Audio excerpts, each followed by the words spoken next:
Everybody, I just wanted to mention that Tim Bradley is going to be joining us. He's going to be joining us momentarily. And Tim has graduated from Choate. I forget, I think maybe around 1975. He'll clarify. I graduated in 67. And it's important to let people know. Tim, good afternoon, man. Tim is on the line there. Can you? Hey, Tom. How you doing, man? I was just chatting with folks that you graduated when from Choate again? 1973. In 73, and I graduated in 67. And I was just thinking, Tim, what time did the chapel bells ring? What time was chapel? I think chapel was 5:15. 5:15. Some reason I think it was 6 with dinner. I thought it was 6, but just it would ring for dinner, but I think it was 5:15 shortly after athletics, and it would start about 5:30. Okay, so we go to dinner. Just when I heard some of the chapel bells, the church bells a few minutes ago, getting up from my nap, I said, you know what? It's time to go to chapel. I might not have exercised earlier in the day, but at least I got up in the day and then exercised my body somewhat with getting up and downstairs. So life goes on, man. Life goes on. I wanted to kind of just let folks know it's a pleasure to kind of chat with you. Is that kind of the? My pleasure. It's my pleasure to be here with you, my friend. In the background, that's kind of your. You got a. Is that your home in the background, or is that kind of a screen that you've originated? Both. I broke into a friend's house. He's not here right now. He's not here now, but he's coming back in about an hour, so we have to make sure that I'm out. We got to make a movie about that. Having Zoom calls at people's houses. And then I don't have a computer. See, I can't. I've worked at Choate for decades. I can't afford a computer. Well, we are going to talk about memory lane a little bit, but I'm not sure you want to share all of your stories with us. Maybe reserve that for the next. I'll hold on to that one. Yeah, I'll hold on to that one. Hold on now, because it's good to have focus groups and groups of placebo tests and Amish. It's good not to always have to give into to the pressures of society. But I think the computer might be. You have a phone. I have a phone. Okay, you have a phone. So I mean, you got the computer right there. Well, to tell the truth, I'm actually having a computer built. I'm having my first custom-made computer ever, and it should be ready and available within probably about the next 2 weeks. Very excited about it. So now you're rubbing it in a little bit. Now you're rubbing it in. I know you go to the elite prep school, but now you're kind of really rubbing it in. So all you Choate alums, you see what you got, Rosemary Hall alums. You're setting the standard.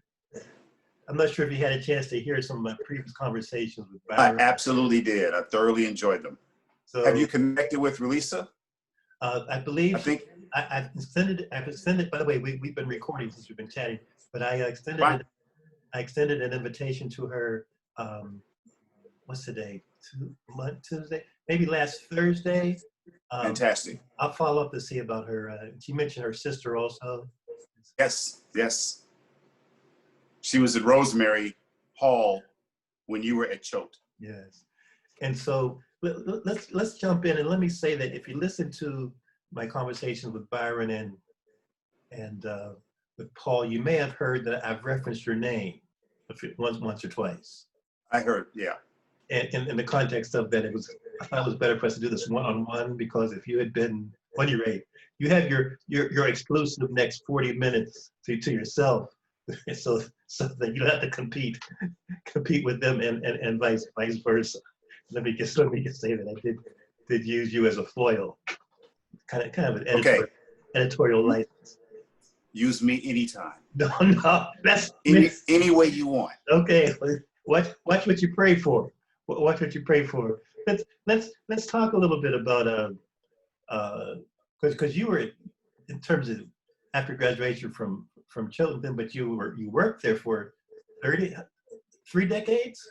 Oh, yeah, I worked at Choate for 24 years in the admissions office. And after I left in 2018, the only thing I did was I continued working with the Intramural Basketball League, what we call the IBL, Mm-hmm. an activity that John Bjorkdahl and I engaged with students for about 20 years. See? I'm proud to say that we started. It was based off the old A League and B League of basketball. You may remember that. Okay. And they didn't have anything like that. So we started it. We had teams, and it was a real league. And we had games and Well, cut it out. 70, Cut it 80 out. games a season among 4 teams, sometimes 5. Yeah, it was pretty exciting. We would keep stats and scores and give out trophies at the Uh-huh. end. And we had a playoffs and a championship. So it was pretty I like exciting. it. I like it. Yeah, I couldn't leave that. I couldn't leave that. Mm-hmm. But then last winter was when it was a little bit of a snafu on just some of the timing and paperwork and the process of getting me there, given Right. that I'm not an employee there. And by the time it was worked out, COVID was creeping in. It was at the middle end of the term, so it worked out. Good. Things happen for a reason, as they say. I mean, you certainly had jobs prior to kind of being employed up there in Wallingford, but in a way, and you and I talked offline, but in a way, I've never posed this question to you, but it's been something that's been on my mind. To be in that kind of environment for so many years, I'm curious how you felt. Did you feel sometimes embedded or embroiled, or maybe even imprisoned, or did you feel that you could also still be in touch with the outside world? I never felt imprisoned. I absolutely felt embedded. The nature of any community, one will feel at points in time embroiled. Mm-hmm. I loved it. It was a phenomenal opportunity, an honor, a privilege. It was one of the best things to happen to my life. And I was able to raise a family there. Mm-hmm. Yes. My daughter went to the school. My 2 boys, they went to all the summer schools as my daughter did. My oldest actually served as an intern assistant, the arts department for 5 summers from summer programs, the arts conservatory. This past summer was the only time that he didn't. Mm-hmm. So it was just a wonderful experience on many fronts. It definitely has a bubble kind of feel. It's a close community, Mm-hmm. but I really enjoyed it. People are fantastic. The students, just, they really make it happen. They bring it alive, that youth, that vitality, those fresh ideas coming from all over the world. And you watch them grow. I was in That's admissions. True. Right. Yeah, I was in admissions. So I got to meet many of them when they were still in middle school, some as early as 6th or 7th grade. And to see them go through the process, make it through, be one of the lucky few, get in, have Indeed. a career there, go through their ups and downs, through their growth, watch them grow physically, emotionally, mentally, absolutely, intellectually, and then watch them go on and come back, get married, have kids, start their lives, start Yes. their businesses. It's absolutely one of the most wonderful aspects of my entire life, and it's nothing but honor and privilege to have served Choate both 4 years as a student, and then for 24 years plus 1 as an adult. Yeah. Indeed. By the way, and I appreciate your affirming that truly investment of your life and your family's life. Let's just lift up a moment for it. As you saw, Phoebe died. Recently passed away yesterday. Yeah. Before. I didn't know that. Wow. Yeah, Alice Curtis just sent out a notice today or yesterday. Yeah, haven't seen it yet. My goodness, that's sad. She had cancer and it had accelerated. But again, we hear these stories when your close partner passes away. Sometimes it affects you in that way as well. Phoebe was just an incredible human being, the sweetest, nicest, kindest soul anyone can ever encounter. That's really sad news. I'm sorry to hear that. Well, yeah, and Alex mentioned that, I guess, one of the house that they stay in, the headmaster house is called Yes. Phoebe House. Phoebe House, yes. And he referenced that. So it's interesting, these connections that we make.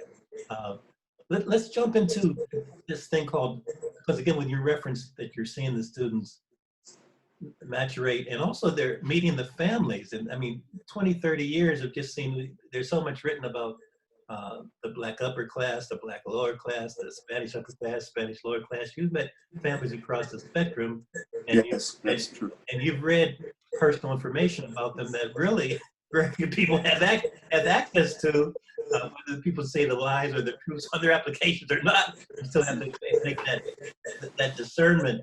Um, uh, but we hear this word, you know, you and I came under the ABC program, maybe one of the, before the word even affirmative action took hold, it was. And I'm sorry to interrupt. I want to hear your question, but to just be specific, the A Better Chance program. So Yes, yes, our viewers know what that is, A Better Chance program. Indeed, you and I were recruited to get A Better Chance program, and that was, Yes. before affirmative action became kind of a common word. That was one of the truly one of the true structural, I think, effective affirmative action programs. But now we have this thing called diversity and inclusion, you know, and it's 2020, and it still just amazes me that there's still this need for us to explore. Can we all get, to use the Rodney King expression, can we all get along?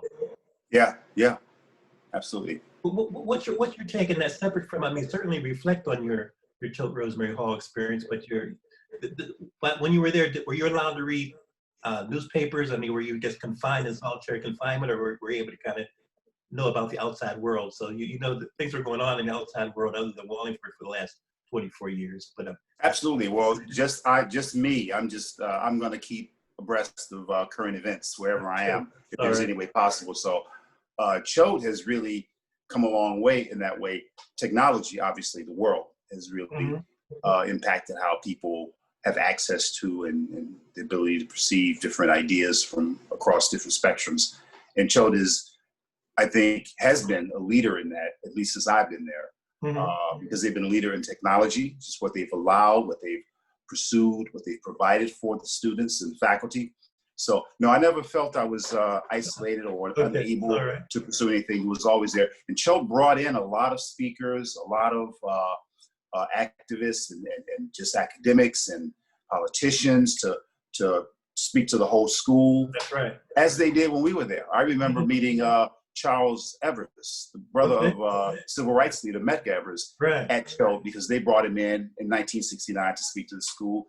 And a handful of us brothers, we were able to spend some time with him one-on-one. I was a freshman, my first year, but that's something that they've done for quite a long time. And they've continued that and just advanced it and progressed it as much as they possibly could, given the technology and the faculty and the times. I think Alex Curtis is really the current headmaster, the current principal, head of school, has really done a lot also to help engage the outside community with Chode proper and his students and expose them to different ideas and different viewpoints and perspectives. So well, let me ask the question a different way. Will we ever have a time where this, the curriculum is so inclusive that you don't have to label particular segments? Is the diversity and inclusion a buzzword right now for you, or is it just a stop on the way to for us learning to kind of be human toward one another? It's both of those pieces. It's both. It is a buzzword, absolutely, and it is also a stop. The first part of your question, my view, will we ever not need something like that? I don't know, and I'm not saying that to emphasize I don't have a crystal ball. I really don't know. And I go back to when I was a student, right after you left there and graduated, the conversations that would happen in the dorm rooms and the dining hall table. It was the 60s, lots of excitement, a strong feeling of change, strong, all over the country, across lots of aspects of life, the war, women's lib, civil rights. That's right. All of that was happening similar to the way things are happening now, and I think was contributing to young people, especially like you and I, to a sense of the world will change. We're making progress here. More awareness is happening. From then to now, a lifetime, literally a lifetime, and constant frustration with that not happening. I don't know. I can easily, after having lived my life, if you told me in 1969, 70, when I was experiencing that as a young person full of hope and optimism and seeing things around me take place, I never would have believed that I would be here, on the one hand, and have just encountered 8 years of a Black president. At the same time, I never would have believed that I would be encountering and experiencing daily vis-a-vis media, because I personally don't experience it, me personally, but vis-a-vis media, a lot of the stuff is happening now. I absolutely would have been, no, it's not going to be like that. No way. But here we are. Here we are. So given that, I can easily, after a lifetime, easily imagine that in 50 years, 50 more years from now, today, we'll be right here. Well, come on. In some fundamental, basic ways, because 50 years ago, which is when I was a sophomore at Choate, here we are. Here we are. The President of the United States saying, doing, behaving the way he does. I mean, that's real. That wouldn't have even happened then. Absolutely. 65 million people will vote for the 145th imposter, regardless of what he says or does. That wouldn't have happened back then. That wouldn't have happened back then. But here we are. So some things change and some things just don't. Well, elaborate on that a little more, or just expound, if you would, in terms of some of the younger students that might be at Choate now, that might have just recently graduated. What do you tell them about what should be in their toolkit, so that we can maybe accelerate the process for change rather than having to wait for 50 years? I've generally always been incredibly impressed with the consciousness in regards to current events and politics, all of the topics across the spectrum, because I've heard many conversations over my time there, been involved in them and listened with students. And I've always been generally always been very, very impressed. I think for the most part, they have this. I think they got this. I am comforted in believing, I may be way off, but I'm comforted in believing that what's going on now is unlike anything that's ever happened. And that we have a critical mass of people across the entire cultural spectrum, however you want to define that. Indeed. Race, socioeconomics, religion, all that are striving for, pushing for, demanding kind of a reboot, an update of this ideal that this country set out upon hundreds of years ago. The technology has helped. The evidence is there.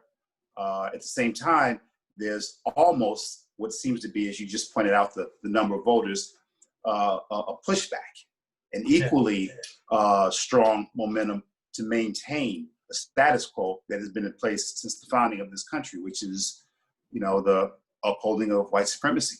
And all that implies. I don't want to get into the details of that because it's so much. It's 2 centuries plus of that. I can't cover it here.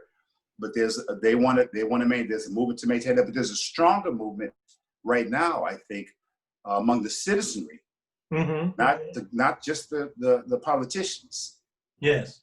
As in the Civil War, among the citizenry. To do something about this, literally, to stop it. So I'm comforted in that, and I'm hopeful. I'm more hopeful than I've ever been. I really appreciate you sharing that. And part of the stimulus and kind of the reinvigoration for me to kind of get more involved and begin to do these Zoom calls is when I looked at some of the alumni accomplishments on the page, and just seeing, as you say, the truth, the boots on the ground and the variety of spheres of influence. It's encouraged me. If your daughter was here, what would she say in the answer to that question about how she spent her next 20, 30, 40? Not to put words in her mouth, and not that you can read her mind, but I'm sure you can. You got that right. There's no way to do that. So what do you think? What's your conjecture? My kids, my children, my adult offspring, I should say. Indeed. They are all very aware and conscious of a lot of the current events. George Floyd's tragic murder got both of them excited and involved. They've participated in, various protest events where they are in the different cities and towns. And they're very, very conscious and aware. It really would be kind of impossible to live in my home for years and not be. Mm-hmm. Okay. Because that's a feature of me being who I am. Yeah, it's a credit to you and your wife, sure. And So, you hear guess what? You hear of families where the parents might have one convincing and firm ideological belief, but the children sometimes rebel against it. So I'm glad that they've. Yeah. Well, that certainly happened, big time. That certainly happened in our home, just exactly like that. But they're both adults now, and they're making their own way. My two oldest, my youngest just graduated, but from high school. But the two adults, they're making their own way in different aspects, and so they're able to synthesize information a little bit differently and relate it to who they are and what they're trying to do. They see their role in it. They see their possible involvement in, making some kind of change, some kind of contribution. Right. And I'm very proud of both of them. Very, very proud of both of them. Excellent. So I don't know what they would say, but I know they would say something. They would say something. They wouldn't just sit by. They don't do that. Let's get them on. Let's jump a little bit to the admissions process. Again, you're not there, so you're not speaking for the school in any way these days, but you have certainly history. And I'm thinking of some of the parents, that might be looking at this and might be thinking about, well, should I have my son or daughter, should we apply to this school or the other school? To tell us a little bit about the process in terms of the difficulty of it. I mean, you receive a lot of quality people, and just not, give us the Coca-Cola formula. I know it's proprietary, but share with us. I mean, that's a difficult job to be in. You're not acting like God, but you are making Solomon-like decisions. It is. It is a tough gig. I would tell people I'm not an EMT. I'm not a frontline Marine in Afghanistan. I'm not a police officer. Sure. Those are tough gigs. Okay. I'm in a comfortable place surrounded by incredibly wonderful, kind, bright, educated, informed, well-meaning people doing work that is targeted and focused on helping, supporting, advancing the life of motivated, ambitious, hardworking young people. So in that sense, anything we do, it's okay. Indeed. The actual process depends on who you are and what your capabilities are in certain areas. Can be daunting because it's just a squeezed period of time and a lot of work. For some people, that's okay. You have to read, there's arguing, there's debating, there's discussing, because you all are looking for making your point to get to those decisions. The numbers of applicants, that's what makes it tough. The numbers of applicants, the people that are interested and who have the capabilities of showing they can be a solid, successful, contributing member to this community. That's what makes it tough. Indeed. If we had 100 applicants and we had 100 spaces, jobs a breeze. Typically, they will have anywhere from 260 to 280 spaces available. And every year for the last umpteen years, the applicant pool keeps rising. I think last year, for the first time, I'm not positive because I'm not in the office anymore. I'm just going with hearsay, but I know it wasn't I left. But I think last year, it was over 3,000 applications, which was, again, another record, which was a record. After the year before that, which wasn't my last year, which we had a record the year before that. So just having to read through, process, understand, give everybody a fair hearing, and communicate with each other, the admissions officers, all with different interests and needs and individual representations for the school within the committee. It can be challenging. You got to do it in a squeezed period of time. Indeed. Again, it's sometime mid-January, and you got to have it done by the end of February to get the decisions out by March. And essentially, though, I'm sorry, go ahead. No, go ahead. Essentially, though, what our primary role was to find the students within that group, that large pool, that would best serve the school. And say some more about that, because the qualities that you're looking for. I mean, sometimes you'll have two folders in front of you, to use that kind of layperson expression, and what would and they seem at first level equal. Then do you It flip a ultimately, coin? Do you get some coins in the office there? yeah, right. That would have made it easy. Ultimately, it's down to who's best going to serve the school. Right. So what's One, obviously, to understand the proverbial, you have two, except for the example that you just gave, but that never happens. That would make it easier. That never ever happens because there's so much variety in the pool, and it would be easy, and you look for that. But at the end, when they're close, and you're looking at them, and you want them both, they both have the capabilities of, this being solid, great, contributing members of the community. It's really down to who's going to do the most. And that's determined by what we have learned from our faculty constituents about what they want and they need that would help them be able to advance the school. That could be, it is academics, it's athletics, it's the arts, it's legacy plays a little bit of a role, but that's important. It's a private school. It thrives and survives off of love from the people who had that experience and continue to want to perpetuate it. It gets into geography, ethnic, racial, religious diversity, socioeconomic diversity. Within each of those, you're looking at students in basically 16 categories. 16. Ninth grade, girls, boys, boarding day, times 4. So 4 layers.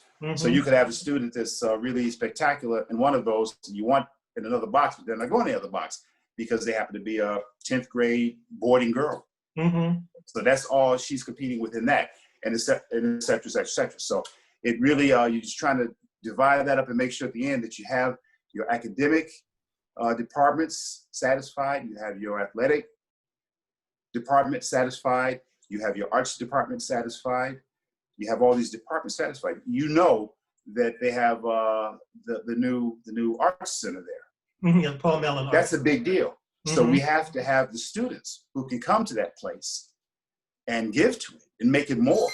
We have to have the same on the fields. We have 35 to 40 varsity teams, and then JV teams with each one of those, and then third teams. You have 90 different teams.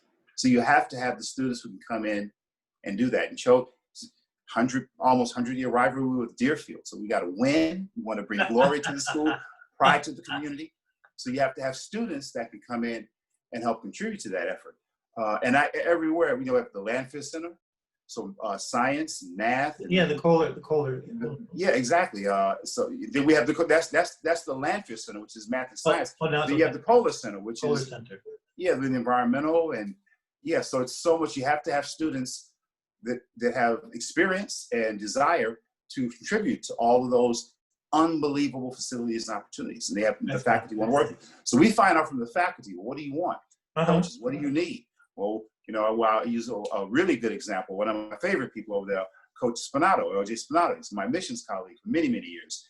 And he took over the varsity football team, and this guy just blew out undefeated season after undefeated season after undefeated season. Never seen anything like it. I don't know if there's any high school program, public, private, independent, whatever, that been capable of doing what he did. I think the last year I was there, I left. I think he lost 1 game that year. So 5 years, he was undefeated. What caused the turnaround? Unpack that. What caused the turnaround? He's an amazing coach. I can't think of anything else. He knows what he's doing. He knows how to galvanize. So from your standpoint, the same quality athletes you were admitting prior to his becoming coach, and so it wasn't necessarily the quality of the new athletes per se, but you really think that mentorship, coaching relationship was the key. If it were 1 year, maybe, even 2. You're not doing 5 years undefeated. But year after year, right? Yes. Unless it's the coach. That guy knows what he's doing. Yeah, fascinating. And he did it. And we've been recruiting, superb athletes. That's only one sport. That's just football. But across the board, I remember 1 year, not long ago, all of our teams, just about all of them, won every thirds, JV, and varsity at Deerfield Day. We just squashed. That brings cohesion and pride and excitement to the student body. Talk about Tim, and again, I'm not going to obviously ask you to share any names, but someone you really saw to be a number 1 draft pick and then flopped once they got there. What do you guys say to yourselves when that happens? It happens. Indeed. It So happens. it's human nature. We say they're young people, they're students, they're kids. You know, assessments were legitimate from a variety of perspectives. People believed that they had it vetted, and then it happens. It's happened in the athletic arena. It's happened in the arts arena. You get a virtuoso. They performed everywhere, every concert hall in the 7 different countries, the Vatican, the White House. You literally, and then they come there and they don't play. They don't join the orchestra. They take private lessons. It happens. Let's just hold on that point then. And again, we're not disparaging the person. No. Nor are we disparaging. I'm not mentioning names. Nor are we disparaging the process. But do you think, so the environment can sometimes accelerate people's growth? I'm not knowing the words in your mouth. Accelerate, stagnate, Absolutely. Or even frustrate. And so Yes. I guess that's where campus visits are important, and you have the videos of the campus. But it's it's kind of an open season about the impact of environment. Yes. The environment can help, and it can hinder. And the thing is it brings out the most that the student has. And sometimes they reach a little bit of a wall because they have never had that level of competition. This is academic, but for the most part, we get that. For the most part, we're really good. I was very proud of the team, the multiple teams that I shared that role with for years. We were good. We were diligent. We did our work, our homework. We worked well together. We had our moments because it's an intense, brutal, confrontational process at times. Paraphrase confrontational. You have various people in the missions committee that have their golden boy or golden girl. Yes. I would represent, for example, the arts department. I created a position there in the late 90s as the arts liaison. And that came as a result of my teaching a music production course that I started, I think in 96, 97. Mm-hmm. And I got to spend time in the arts center with the arts department. And I would watch. There was no give and take through the admissions process with visiting artists, performing artists, be musicians or actors or whatever. There was no relationship with what the faculty in the arts center wanted and what we would do. But there was always been a very strong and solid relationship with the athletic department. So I took it upon myself once I taught, even though it was only 1 term per year, I took it upon myself to create such a role. So I became the arts department liaison. Mm-hmm. And then that developed, and a lot of people started applying, started coming, and it's just a momentum to build up. The arts department faculty start working with visiting students on a regular basis, on a formula-made basis, and you can see how there was really interest. They'd always wanted to do that, but it was just never anything there. There was no mechanism for them to do that. So we expanded that into, for a while, it didn't sustain itself as much as we thought it would, but we expanded it into student life. Chose had over 100 clubs. We expanded to the academic arena, so we engaged faculty more than we ever have. So they were in the process. So they would meet a student, and they would love that student or not, and they would let us know come January. And I was the person, again, that would reach out to the faculty and set up a State of the Union meeting, and we gather with all the deans and the head of departments, all the academic departments, the head of the athletic department in the admissions office, and they would bring all their lists from their the faculty and their coaches of what they wanted. We got a football team. I mentioned football, so I'll stick with that. We got a football team. We won the championship, and they're graduating 90% of the team. They're leaving. So we really have to get some good people. At the same time, we may have a girls' soccer team, and they won the championship, and maybe only 2 of them are graduating. Okay, so it's going to be tough for a new girl playing soccer because there's no room. They have what they want. So, and you can just multiply that times all the teams, all the major features of the school programs. We have somebody who has an Arabic program over there, phenomenal Arabic program, one of a kind in the country. And if we get a student that's interested in going there, this is COVID, this is all, put COVID out of the window for them. It doesn't apply. I don't know what's happening right now. Imagine nothing. But they have a program with students going over and staying in Jordan. during their term abroad. Term abroad in Spain, France, they had that when you were there, when I was there. But now we have it in Jordan. And it's rare. It's the only place. It's one school over there, this boarding school, one school in the whole area. And we're connected with it vis-a-vis our Arabic program. And so we have a student that they speak a little Arabic or a lot of Arabic, and they want to study Arabic. They can get they're satisfy their language requirement that, and they're very interested in that program. Well, that student is going to have a little bit of more of a high profile in the application pool. So we want to maintain that program and advance that program. If they have all the other components, the basic components of being a successful contributing member to the school, they're going to get a little bit more love. With the Kohler Environmental Center, the same thing. Yes. The Landfill Center, the same thing. You know, robotics and computer science, the whole STEM area. So as the school continues to develop its facilities and its programs, then we have to fill those facilities and programs up with the qualified, capable students who will not only join, but enrich and advance those programs. And that momentum builds on itself, because then younger people out of the school hear about that, hear about the amazing things you can do, and now they want to apply. Hence, you get record years of applications every year for years. Tim, you're being, I want to, you're, I think, being somewhat simplistic when you mentioned the rush, let's call it the rush period between January and March. But I mean, you worked other months of the year as well. So yeah, absolutely. We traveled. What's involved? Interviews, yeah. So tell us, you travel, you do interviews. Tell us a little bit about the other months before the applications come. The typical admissions cycle for boarding schools, Choate being right there, is you start off in late summer.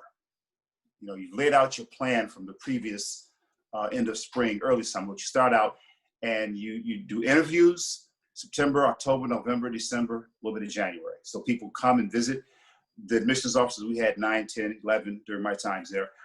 They travel out to different parts of the country, different parts of the world. They do fairs, they visit schools, they visit communities, anything they can do to find people that might be interested. Then they educate those people, they do presentations, and they talk about all the wonderful things. We join with a group of other schools, in Choate's case called the 10 schools, primarily Andover, Exeter, Deerfield, Choate, Hotchkiss, Taft, Little Miss, St. Paul's, Lawrenceville, and Hill. And we join with those schools and travel, you know, circus around the country, around the world, and do the same thing for periods of, you know, anywhere from a week to 2 weeks. That happens. It's very busy. So for some people, it's a lot of travel. For some people, it's a lot of interviewing a lot. If they don't travel, then they're doing a ton of interviews. And then you back off of that a little bit in January. But you also get your faculty to support those interviews, because the interviews don't stop coming and people are still applying. And you don't want to ever turn anybody away. Right. While we start reading and meeting between January 10th or so, 10th or 15th, all the way up to March 1st. And then you make your decisions.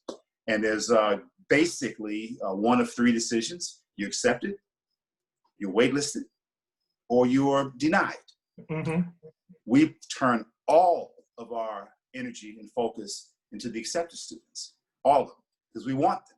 We've gone through this whole process. And it's likely that they applied to these are the ones we want. And it's likely they accepted somewhere else. So now we have what we call spring visits. I used to coordinate that for many years too. They're coming on campus, they're kicking the tires, looking under the hood, testing everything, talking to those teachers again to get more insight, sharing notes. And that happens from late March up to early April. April 10th is the day that all the schools generally agree every year, ever since I was at Choate. The students have to have made their decisions. And they notify. So then we huddle really fast, intensely, and we look at who's coming, who's not, what we have. We look at those 16 categories, and we see where we are with each one in terms of yield, how many wait lists. And then from about there until the end of the year, the academic year, till June, it's a scramble to fill those remaining spaces. And they would dwindle my last few years there to where sometimes we almost accomplished 100%. The ones that we selected, we got the ones we wanted. There are no waitlist spaces. But then there's a dance between the waitlisted kids and us to see who we want to fill those spaces that are left within those 16 boxes. And then we simmer down and we gather for the postmortem of the year, and then the planning for the next year. That takes anywhere from a week to 3 weeks, and then we summer vacation for a little bit, and started all over again in August, in mid to late August. Let's spend another 5 minutes or so in terms of the starting over again. And what I mean is, what's kept you, again, to work, when I think about places that I've worked in the last 2 or 3 decades, certainly been more than one, and what's kept you kind of glued there? I mean, have you ever thought of leaving? And what do you think in terms of, I know you have your family and your children with there, but what do you think has kept you solidly in place and active? Started over. You froze on me. You said, let's go back. And I was saying, you froze on me. I couldn't hear or see any movement. What do you think has kept you involved and embedded there for 20 or so years? I mean, when I think of the various jobs that I've had over my life, it's been more than one. And so I'm always curious when you talk to, say, and again, the young people will be listening to this, and we hear so much about career change and people don't sustain no more than 5 years at a job. But what do you think, as you from retrospective reflection standpoint, kept you in place for such a long period of time? Prior to coming to Choate, I had been pursuing a career in music. I was fortunate enough to enjoy some small success. I loved what I was doing because it was music. I mean, who doesn't? They do it, they love the music. I made a switch. I remarried, started a family, and came to Choate all in the same year, 1994. And it was initially a temporary thing, very clearly, and I'll do this for a few years. This is a great place to have our first child, and and for my wife to just get to know a little bit more of me, part of my background. And I loved it. It was hard work because that wasn't my forte. I didn't even know there was a career called admissions before I got the job. I didn't know that there was a whole profession that's what people did. Right. So far removed from it. I was, playing halls and venues and nightclubs and theaters and stadiums and coliseums, and I'm living the nightlife. Right. I'm doing the music thing, and it was a total change. It didn't take long, about 2 to 3 years, for me to feel that what I'm doing is something that has incredible meaning beyond me. Because my music thing didn't have that. I loved it. Believe me, it was a lot of fun, but it was for me and fun. A little glamour, a little prestige, a little celebrity. Right. Who doesn't like 20,000 people screaming? Indeed. At them on stage? Who doesn't like that? Who doesn't like shooting videos? That was wonderful. But to work with these young people, I just found something that was important in a different way. I just loved doing that, and I felt that this was something that I could do, and I never left. I just loved it. Do you remember the moment or the series of conversations when you moved from someone offered from Tim, we want to move you from temporary to will you work here a little longer? Do you remember that moment in your mind now? Do you remember what? Not really. It was a slow evolution. I mean, the baby started coming. That certainly has an influence on, a person's decision to just up and move and, regroup and change careers. But no, two toddlers in tow. But that wasn't the anchor. The anchor was, and I have to say, I didn't say this. Also, another factor had to do with this was Choate. And Choate gave me something when I was 13 years old, up to 17. I'm from a family of a lot of boys on the south side of Chicago. And I got something because of Choate that none of them did. And they all had good experiences in their educational pursuits in high school. They all went to public school in Chicago. But I received something, and it was apparent to me and to everybody who knew me, friends, family, everybody. They commented on it. And that followed me. That followed me throughout my life in different ways. And I was always very, very grateful for it. It's a good friend of mine who worked at Choate for many years said I had a big attitude of gratitude. The opportunity to come back to the school and to try to contribute as so many wonderful adults, mostly men, because I came there when you did, it was all boys. Then the girls came, and for 2 years it was boys for me, 2 years it was girls. The opportunity to give back in any kind of way. I didn't have the money. I wasn't writing anybody any big checks. That wasn't going to happen. I sent my $50 and my $100. I couldn't write, 7-figure nothing. So the opportunity to contribute to this idea this community in a tangible way. Because I had fun at Choate. I mean, I did well in some ways, and in other ways, I totally screwed up. Totally. I didn't take advantage of the moment as a teenager, as a young, immature, silly, we're all growing 13-year-old. The opportunity to give back, to truly engage this place. That was another part of why I stayed. And I went pretty much as far as I could. I actually had planned to go to 2020, but professional and a combination of professional and personal challenges spoke to me and said, your time's done. You're done. It's time for you to move on. Let me give you a chance to correct, and it's not like, correct me if I'm wrong, but it's not that you're moving into the sunset, but as we conclude, kind of share about your consulting. I think you referenced, was it a consulting business that you're under? Yes, I work with a number of consulting, educational consultants, which on the other side of what I did in admissions, they work with families. They go through a lot of what you and I have gone through here. I had 2 meetings within the last 2 hours, both with students on another continent, Zoom, and helping them understand the process and craft their application and be acclimated. They didn't know, they want to go to boarding school. They had a small list. They're learning. There's a lot more schools out there, relying on my expertise to kind of share what that might be, help them find a place. So are you providing just for secondary, for prep schools?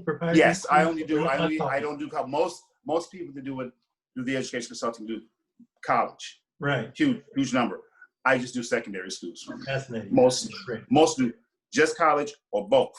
I just do secondary schools because that's what I know. Indeed. I've had no relationship with colleges.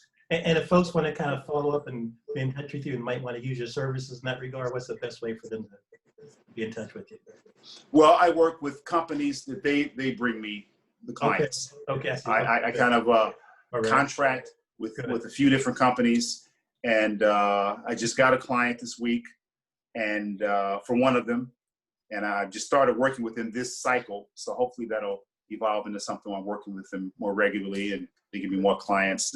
And I worked with one for a while, and I have a lot of clients there, and I help them with the whole thing, interview training. Sure. That's probably the most that I do during this part of the cycle. I help them with, again, the application. I help them with ideas about how to present themselves beyond the application, looking at their resume, their CV, their activity sheet, their websites. I help them with stuff like that so they can present themselves, because the application pool is so huge. Indeed. And I know from experience that the admissions officers are doing the absolute best they can, but there are limits on what they can do. And so an applicant really needs to stand out in some way. They really need to make, and this is even more critical this cycle than it's ever been, because they're not going to get to go meet people, shake their hands, do the warm and fuzzy, and make that personal impression to where when they leave, you have an admissions officer saying to his colleagues as he or she's walking back to his office, we got to get this kid. I can see this kid here. This kid's going to be one of our best. You don't have that. It's all going to be in this forum. That's right. Every single interview will be like this. Every one of them. Tim, that's really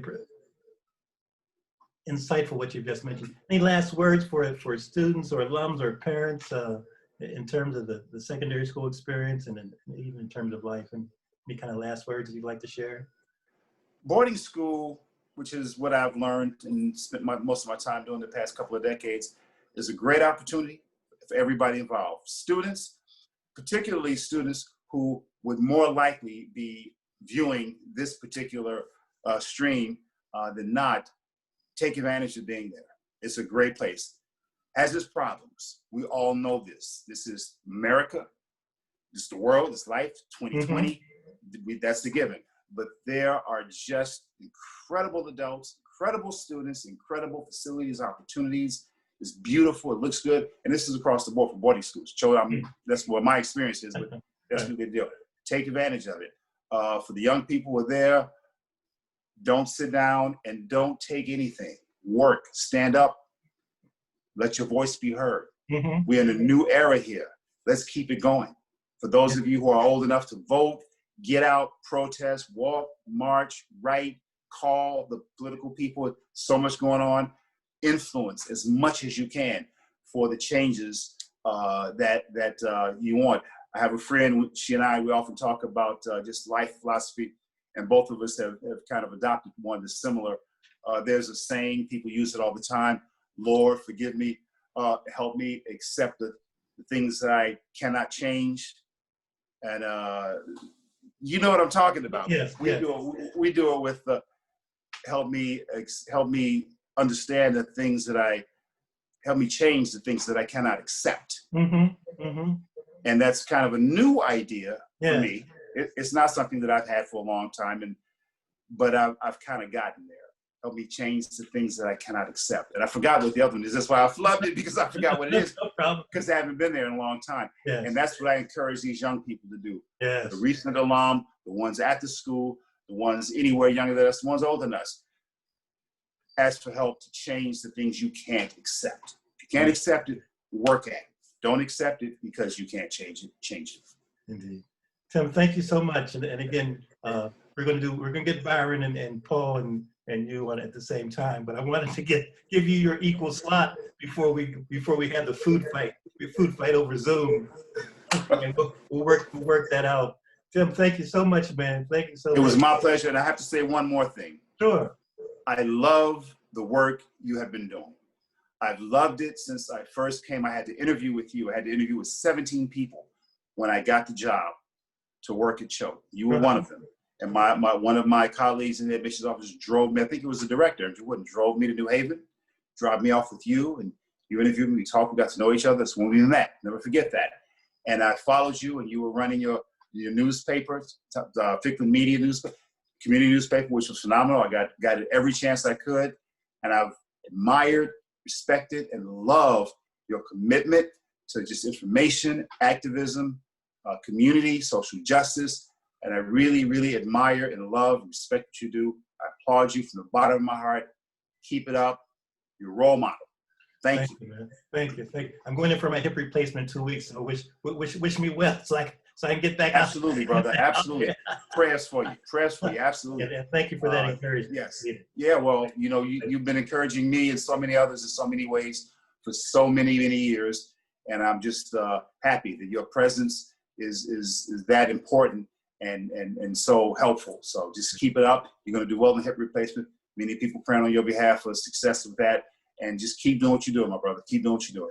Yeah, thank you, man. Thank you. Every day is a blessing. Every day is a blessing.